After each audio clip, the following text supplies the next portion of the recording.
Say just look out, like look at everybody who's turned up. There's so many more people to come. There's so many issues at stake, and this is what will be lost. This is what could be driven to other areas outside of central Bristol just because they haven't a mould as to what a city should be like.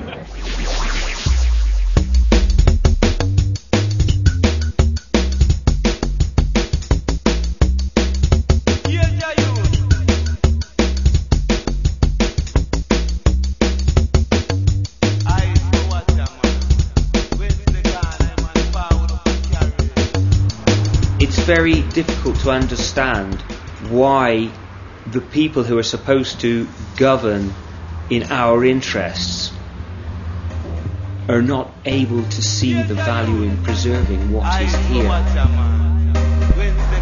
Because the rents were cheap, because of the dereliction, we have a plethora of artists. We have the most important alternative music scene in Bristol, the largest independent cinema in the UK, based in Stokes Croft, and we have an ever-changing visual environment.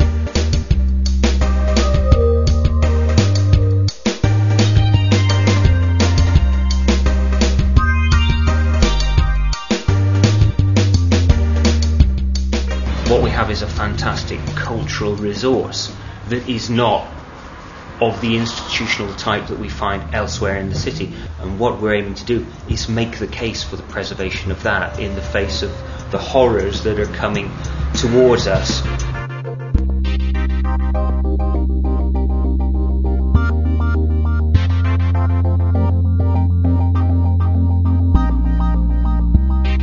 Like everywhere else, we're losing our pubs, our clubs, our community amenities, and it's being replaced by private housing that doesn't benefit people en masse, doesn't generate sort of a cohesive, nice, friendly community atmosphere that's been allowed to develop here through the intentional neglect of the council for all these years.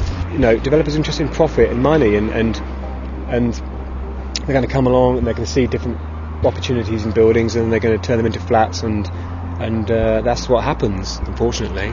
And it's only in light of recent expansions in town that mean that suddenly this area is prime real estate, and everybody seems to be only in it for the money, which is it's a shame. It's not the way it should be.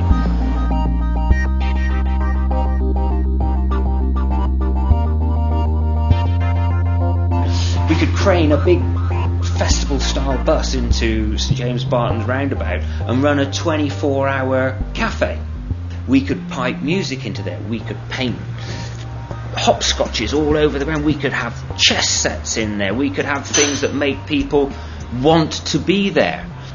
We have Turbo Island. That should come back into the public domain, and it would be a fantastic site for a revolving public art space that all of the traffic coming down the A38 could see. Westmoreland House, a huge derelict building.